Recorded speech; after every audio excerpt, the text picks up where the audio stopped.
Hello, runners, and welcome to our NYRR Coaches Chat. I am Coach Steve, and this is Coach Ben. We are here live at the NYRR Run Center, New Balance Hub. It is a pleasure to be with you to talk all things running, Coach Ben, today. All things running. It's Wednesday. It's gorgeous. It's beautiful. If you hear it in the tri-state area, is it spring yet, or are we still winter? I feel like it's spring. My tulips are blooming back home. I keep telling everyone my tulips are blooming, so it's springtime, it feels like. Yeah, but I'm guessing, sure. did you run today? Did you go in shorts? Did you go out yet? Or Tomorrow. Not? Tomorrow. Today's my day off. Today's your day off? Yeah. We'll talk about that later. But yeah, it's a beautiful day, runners. We are down here at the Run Center. It's great to be back. There's so much going on. Excitement in the air. We got races last week.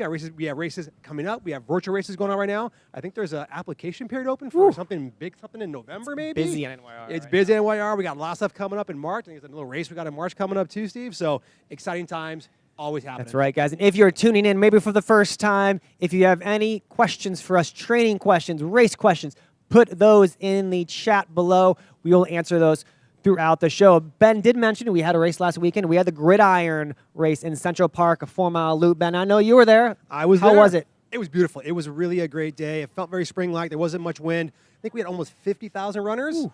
Big day, fun day. What side did you go on? Because that course is unique. Yeah, you can go through either side of the Super Bowl, people. Which one do you go through? Your team. I picked the shortest lane, the tangent. I went the tangent, folks. Even because my team wasn't in the game, I didn't really care. Matter. But hey, you know what? I went the shortest route and had a good time. That's what matters.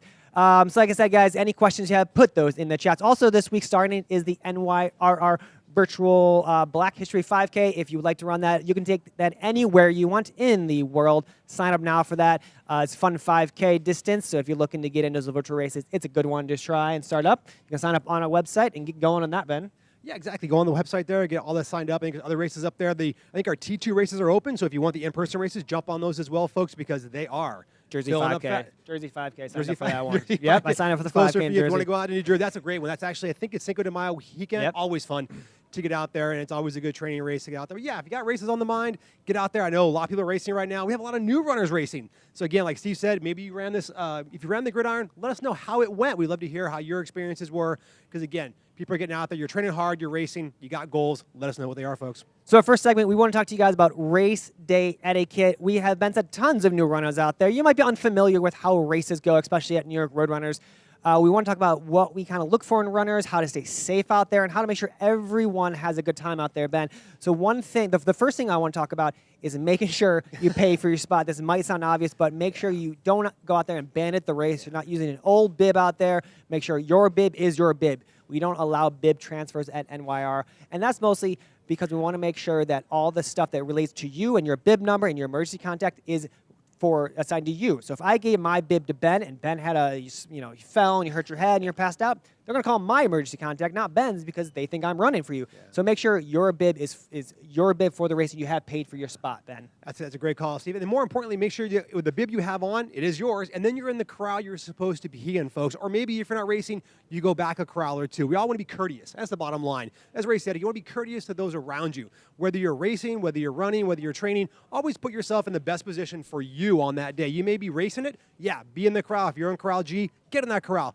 If you're running with a friend, always go back to the higher letter of you and your friend. That way the runners around you and in front of you have the experience that they want, and you have a great time. That's right, guys. Next thing I want to definitely touch on is if you decide to walk during the race, which is 100% okay, raise that hand so people know you're slowing down, and then move to either side. There's no designated left or right side you have to walk on, but move to the side to get out of the way of other runners coming by you. We encourage walking if you need it. It is totally fine. Raise that hand so other runners behind you know that something is going on. I always do it if I see someone walking in the middle of the roadway. Also, just raise my hand as I pass them. It gives a line of sight that something ahead of me is coming. Almost like blinkers for a car. I think of that. Almost like cars that hazard lights on. It's almost like that. Like something's up ahead. Someone's hands raised. So be alert at those sections. And then if you're walking, just move to the side and you continue running when you feel like it, whether that's through a water station or for a mile or 10 seconds.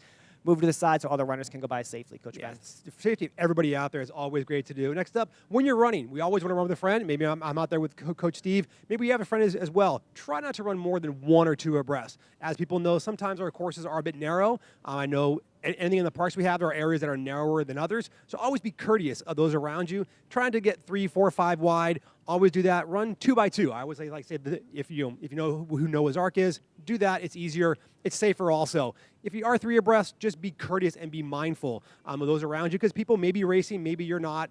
So just be aware of who's around you at the times, and if you need to, just break down to 2 across until you find a better area on the course to get more. Next up, guys, water stations. I did touch on this a little bit earlier, but at those water stations, be mindful of other runners around you. We see this a lot in bigger races, but it does apply to smaller races. I recommend going to the latter water stations, Coach Ben. They're going to be less crowded as you go through those water stations. Just be aware, not cutting other runners off. Let runners know, hey, I'm going to the water station. Can I get some space here? Or you might just slow down to allow other runners to kind of go by you. So look where you're going around those water stations. They do get crowded, especially on the hot summer days or the hot winter days. You never know. Just be mindful as you go through those water stations. And give space for runners as you run by them. And it leads into the next one, tossing your cup in the trash. Sometimes you come through those water stations, if you're later in the race, you got cups everywhere, and those can become a bit slick. So again, if you have, for more than that, it's safety. Also, it's just being nice. We have our volunteers out there. We have people picking up, but we do want to keep our parks, our streets as clean as we can. So again, after you drink your cup, if you see a trash can, toss it in there. I put my cup in my pocket sometimes if I've gone past the trash can to the next area that I see. Just carry that cup as long as you have to, and make sure you get it in a trash can. I try to play basketball while I'm running and just throw and see how that work out. Does it work well? Sometimes it's like a 60% I get it, you know? There you go. 60% time works every time. Next one is similar. Thank those volunteers while you're running. At the water stations, the cup I grab, I always thank them. It is not an easy job out there. They're up there early in the mornings, and they say till all the runners are done, thank the volunteers. We cannot continue our race without volunteers. Many of you watching are volunteers. You're getting your +1 in throughout the day. It does mean a lot to thank the volunteers. Even the course marshals are volunteers out there at the finish line, at the start line. Thank those volunteers. It just helps the running community as a whole to become a little more happier and joyful out there, and makes everyone's day out there. So thank the volunteers as you're running throughout your race, Coach Ben. And as you're thanking the volunteers, encourage each other. Again, it's a community of runners. We are working hard together. Maybe your little pep talk with somebody may help them get up Cat Hill, may help them get around a corner, get the race going. Be courteous, be nice, be fun. Always give a high five if you have to. Encourage a runner, because you never know. They may come back and help you finish strong on your race. We have 3 more, and then we're going to come to your questions, guys. So as I said before, if you are just joining us, put your questions in the chat. We're going to get to them in a little bit. Now, my next point here is turning down your headphones or even not wearing headphones at all. This happens with a lot of our races, more longer races, I think, once you get to the 10K, half marathon, full marathon. NYRR does discourage headphones for safety reasons. If someone's running by you and they say on your left, you might not hear you. On your right, you can't hear someone. If something's happening, an announcement's happening, you might not be able to hear them. So turn down the headphones or wear one headphone only and keep the other one out. Or run without them. Our race, especially the major ones, Ben, crowds are enormously cheering for you. It's great to have that atmosphere. You can pay attention to your breathing or kind of what's going on in your body with those headphones off of you. So try your best to turn those headphones down or choose no headphones or only one in your ear at a time. Exactly. And again, part of the entertainment value, everyone, today's social media world, we always want to see ourselves on course, but more importantly, share with those out there. So be mindful of those around you. If you are taking pictures of yourself on course, like Steve said earlier, put up your hand, step to the side. Don't try to do a camera shot on Cat Hill in the middle, trying to get that perfect selfie gun up there, because again, people around you, they may be racing where you're having a good time. So again, if you're doing selfies, as if you're going to walk, move off to the sides, find a safe spot to do that. Selfie sticks are not allowed. So again, no projectiles out there. People do like the handheld GoPros, that's fine, or attached to you, but do not have the selfie sticks. And again, if you want to get a good picture of yourself, maybe wait till you're done and then get that smiling pic. Finish line photo, which is the last kind of race day etiquette as you approach this finish line, guys. Finish line is very important. Make sure as you cross that finish line, we want you to keep moving. Many reasons. One of them is safety. There's thousands and thousands of runners behind you also finishing, so you want to keep that finish line open. And also it's going to help that lactate build up in your legs to help you from stiffening up no matter how fast or slow you finish that race. Keep walking past that finish line because that finish line is a new start to your next run. So keep on going as you cross that finish line for healthy and successful finish line.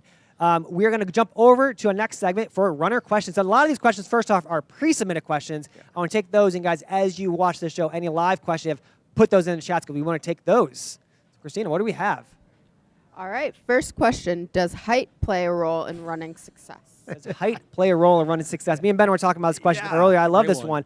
I looked it up, actually. The average height for elite marathon runners was 5'7", I think it was, and 145, I think it was, weight. And that is the average. Now, of course, we talk about you have You have Paul Radcliffe, which is a lot taller than that. Yep. You have Des Linden, a lot shorter than that. So it's definitely on average. Tall people, small people, they're all out there doing the same race. And I don't think there's, from an amateur perspective, there's not a correlation to that. Yeah, I don't think so. Again, I mean, you're all working hard. Maybe you may take a step and a half for someone's step if they're taller than you are, but it doesn't mean that they're going to be faster just per se because they're taller. They're Inch taller, 2 inches taller. I mean, isn't bad basketball. If I'm not playing against Wilt to Stilt, I'm 5'2", but hey, if you guard well, you can do well in basketball. Just like in running, if you're working hard, everyone's still working the same effort. You're still running the same amount of miles out there. You just may take a few more steps. Yeah. All right, next question. Best advice to train for a half marathon after taking 3 years off? 3 years off. I think, yeah.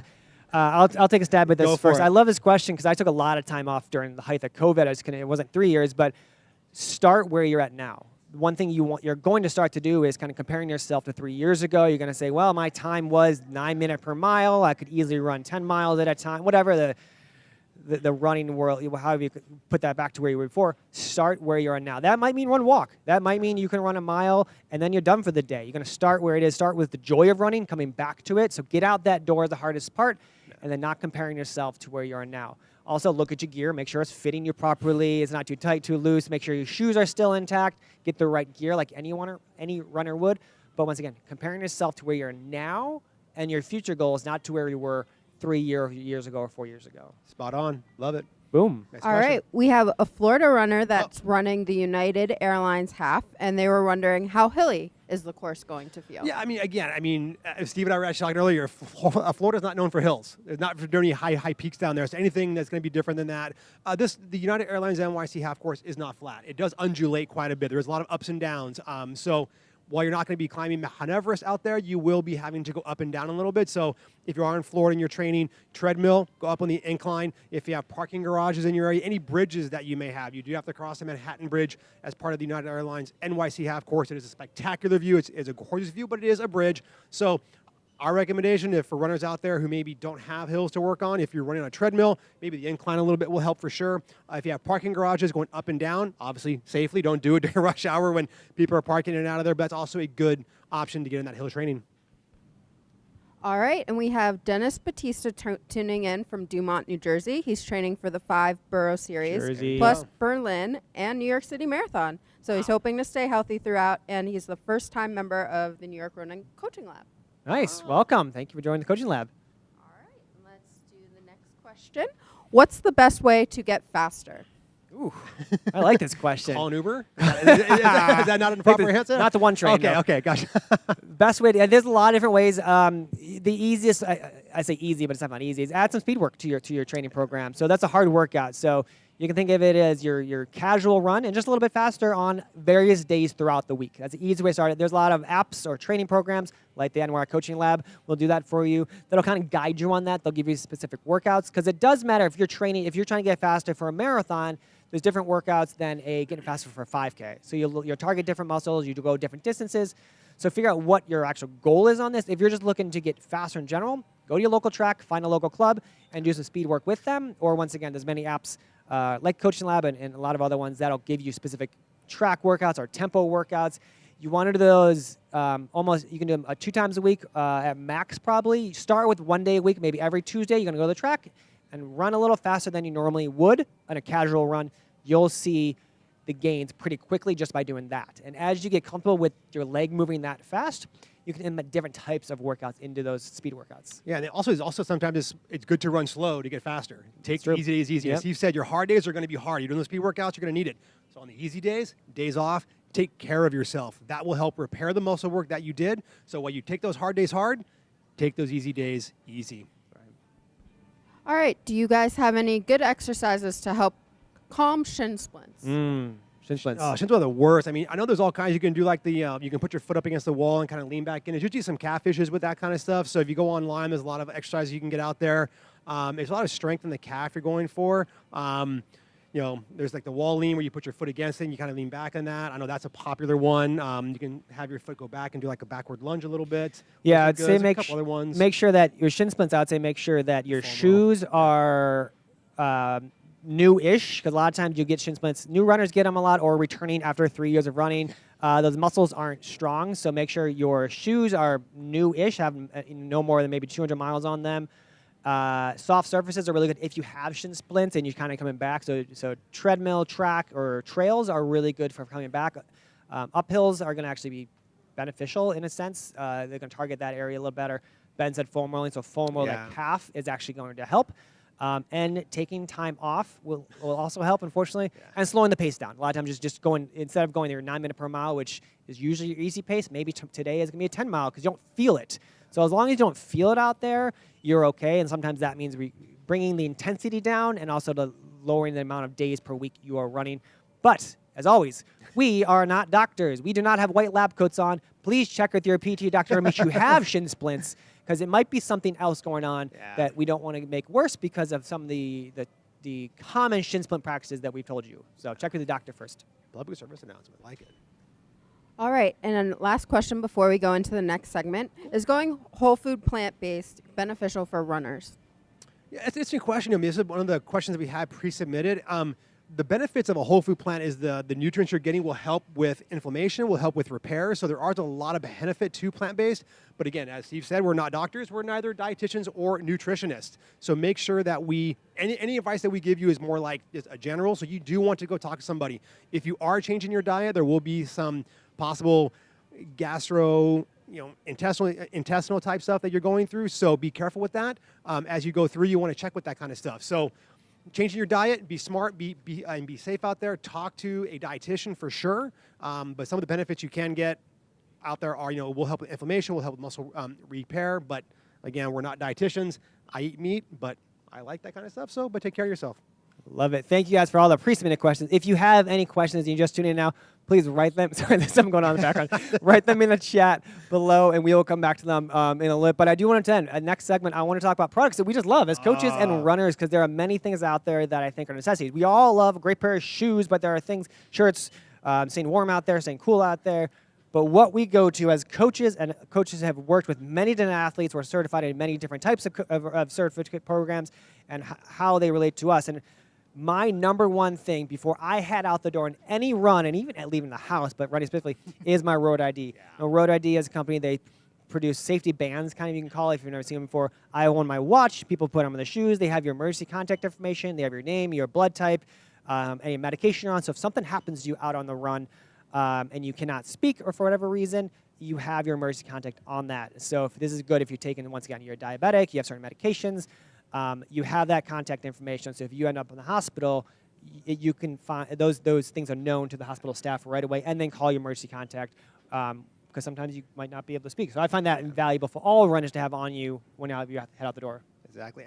It's appropriate that we're doing this segment, things that we love, and Valentine's Day was yesterday. I did think about that, but my number one is a good hat or beanie. As you know, I mean, keeping the sun off your eyes, keeping the rain off your face, keeping your head covered out there, especially in the cold, the beanie will help keep your head warm, which keeps your body warm. So that's always my go-to, is a good hat or a good beanie, regardless of where I'm going, regardless of where I'm going to run. Always have my head covered in some capacity. Like I said, the hat can be used for the sun, can be used for rain. That bill helps keep the rain out of your eyes. I know people that run with glasses, that's always a challenge to get those things as unspeckled as you possibly can, but always keeping the head covered in some capacity is really my go-to when I head out the door. The hardest is when it's cold and rainy. Because I'm like, is it a baseball? Is it a baseball hat kind of thing, and then a beanie over it, which is usually what I go to. Yeah, it's but then the beanie gets wet. That's we need to invent something that does both of those properly. It's called it's a shower cap. It's a shower cap. I guess the hood works, but then it also gets, I don't know.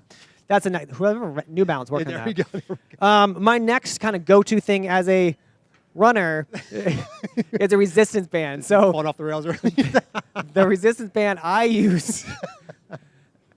I love resistance band because it really does strengthen those muscles that you don't use while running. Sorry, I'm just having behind the scenes here.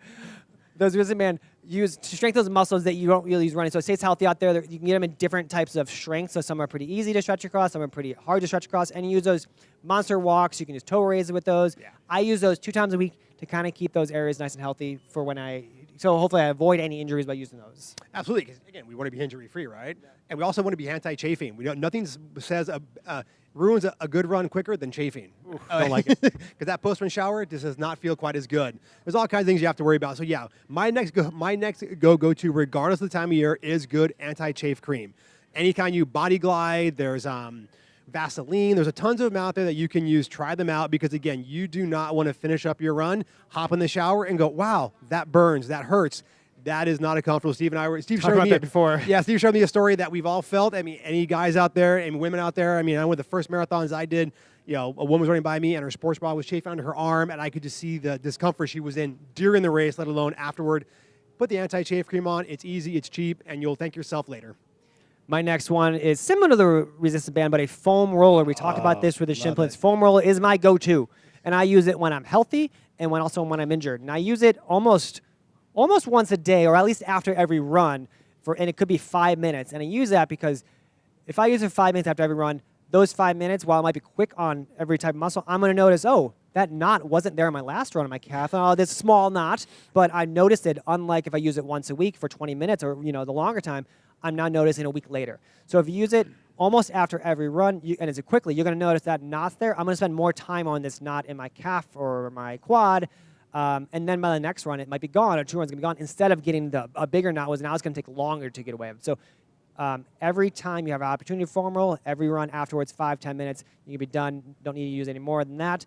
The more you use it, the less you have to use it in the long run, I always say. Self-care, invest in yourself. Self-care. It's I love so it. important out there, folks. And as Steve touched on earlier in his first one, his road ID is very important for me. I carry a waist belt usually of some kind with my ID, my keys, some cash in it. I run here in New York City all the time. I live uptown Manhattan. So for me, I may do a one-direction run. I may run down from my place and cash the subway back home. So having my cash, my card, my MTA card on my watch, I can get back on the subway. But carrying money, because you may have to stop and get something to drink when you're out there. So, and your keys to your apartment or where you live, your car, an ID. Like Steve said, the road ID, if you don't have that, carry your ID with you just in case something does happen. They can get in touch with your loved ones. My wife is adamant. I do not leave the house without my ID. She's clear on that, and I respect that because you want to come home. We all want to go home safely. We get to run.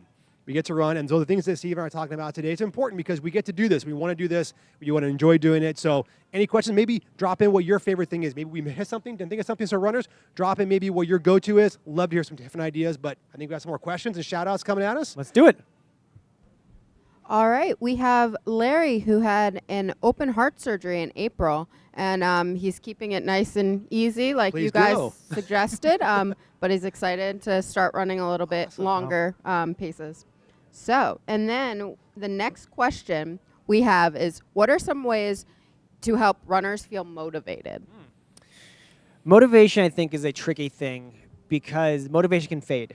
And so I think you have to build the habits and the discipline, and the motivation kind of comes with that because we can be motivated because, hey, we just started a new NYC half training plan. I'm so motivated week 1. Week 2, I'm kind of motivated. Week 3, not so much anymore because it gets hard outside, it gets cold, it gets rainy.